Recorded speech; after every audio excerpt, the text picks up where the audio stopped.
Hər vaxtınız xeyir. Bugün ölkədə demək olar ki, zəlzələ yaradan bir kitabdan danışacağıq. Söhbət bir milləti sözün əsl mənasında alovlandıran bir romandan gedir.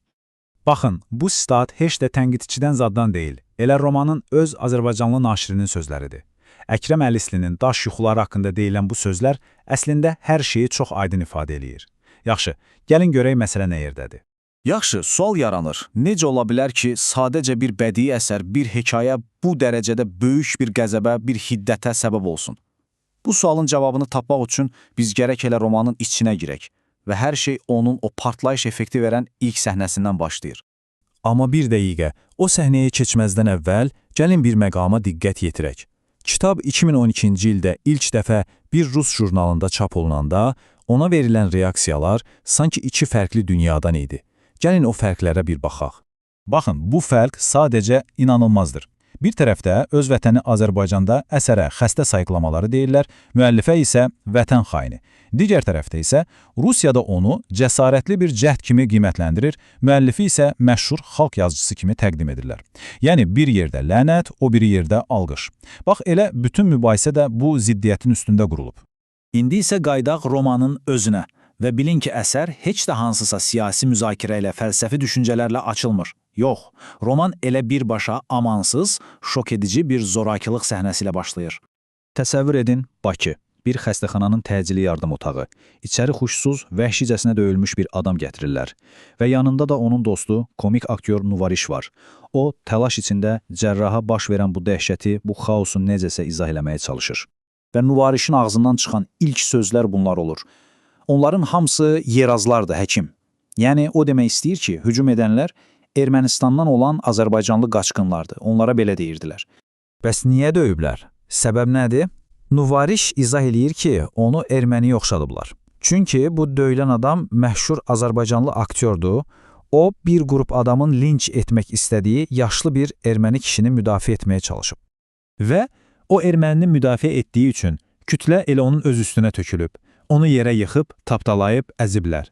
Ətrafdakıların gözü qarşısında. Yaxşı, bu dəhşətli hadisənin mərkəzində dayanan bu adamlar kimlərdir? Gəlin onlarla daha yaxından tanış olaq. Deməli, xəstəxana otağında 3 əsas obrazımız var və bu 3 adamın hər biri əslində böhran içində olan bir cəmiyyətin fərqli bir üzünü, fərqli bir baxışını təmsil edir. Başlayaq elə Qurbandan Saday Sadıqlı. O, məşhur bir aktyordur, milli sərvət sayılır. Amma o, həm də hekayənin, belə demək mümkünsə, güzəştsiz vicdanıdır. Bir ermənini müdafiə etdiyi üçün döyülüb və inanır ki, öz xalqı törətdiyi zorakılığa görə cavab verməlidir. Yəni, o, həqiqəti deməkdən çəkinməyən, hətta bu yolda ehtiyatsız dərəcədə cəsarətli biridir. Sonra gəlir onun sadiq dostu Nuvariş Qarabağlı, o da komik aktyordur. Amma Sadaydan fərqli olaraq Nuvariş daimi qorxu içində yaşayan, şəxsi faciələr görmüş biridir. O əslində millətçilik dalğası qarşısında iflic vəziyyətə düşmüş, sadəcə sağ qalmağa çalışan adi insanı təcəssüm etdirir. Hətta o dərəcədə qorxur ki, özünü qorumaq üçün tapança axtarır. Və nəhayət, üçüncü şəxs, Sadayı müalicə edən cərrah, doktor Fərid Fərzanidir. O sanki bir kənar adamdır. Çünki 30 il Moskvada yaşayıb, Bakıya təzəcə qayıdıb. Amma onun da öz hekayəsi var. Onun da ailəsinin keçmişində mədəni-dini toqquşmalardan qaynaqlanan bir travma var və bu şəxsi hekayə əslində romanın əsas mövzularını daha da aydın göstərir. Amma bilirsiniz, bu parapetdəki döyülmə hadisəsi Sadayın təhlükə ilə ilk üz-üzə gəlməsi deyil. Əsla. Roman bizə göstərir ki, onun bütün həyatı həqiqəti hakimiyyətin üzünə deməklə keçib. Məsələn, bir dəfə Sovet məmuruna üzünü tutub deyir ki, cibinizdəki partbilet deyil, pistoletdir. Yəni birbaşa ittiham edir ki, siz qorxuyla, silah gücünə hökmranlıq edirsiniz. Təbii ki, bu sözlər ona baha başa gəlir, prestijli bir mükafatda məhrum olur. Amma bax, bu epizod onun xarakterini, kimliyini tam olaraq göstərir. Yaxud başqa bir hadisə. Nardaranda bir dini mərasimə dəvət alıb və orada cəmaatın içində bu adətin ilahi məntiqini sual altına alır. Soruşur ki, Peyğəmbər necə Allahdan ağıllı ola bilər? Təsəvvür edirsiniz, bu küfür dolu sözləri ilə bütün kəndi özündən çıxarır və nəticədə onu yenə vəhşicəsinə döyürlər. Deməli, bu geriyə dönüşlər, bu epizodlar bizə bir şeyi aydın göstərir. Saday elə bir adamdır ki, istər siyasi olsun, istərsə də dini, qüsurlu, səhv hesab etdiyi hər hansı bir dogma qarşısında sadəcə olaraq susa bilmir. Bu, onun təbiətindədir. Yaxşı. Bəs bütün bu təxribatların, bu etirazların arxasında duran əsas məqsəd nədir? Bax, elə bu sualın cavabı üçün gəlin indi bədii hekayədən bir anlıq ayrılıb, müəllifin özünün, yəni Əkrəm Əhlisinin bu romanı yazmaqda əsl məqsədinə baxaq.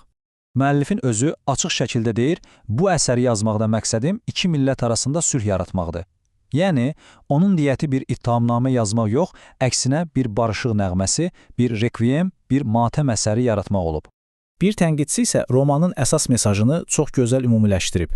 Deyir ki, əsər demək istəyir ki, hər iki tərəf etiraf etməli. Hər ikisi ürəyinə baxmalı və nifrətin haradan qaynaqlandığını görməlidir. Başqa sözlə, bu ilk növbədə bir özünü tənqid, özünə güzgüdə baxmaq cəhdi idi. Öz xalqını bu zorakılıq zəncirindəki rolunu anlamağa bir çağırış idi. Və bütün bunlar bizi sonda cavabsız bir sualla üz-üzə qoyur. Görəsən, bir ədəbi əsər, bir hekayə həqiqətən də bir milləti sağalda, yaralarını sarıya bilərmi?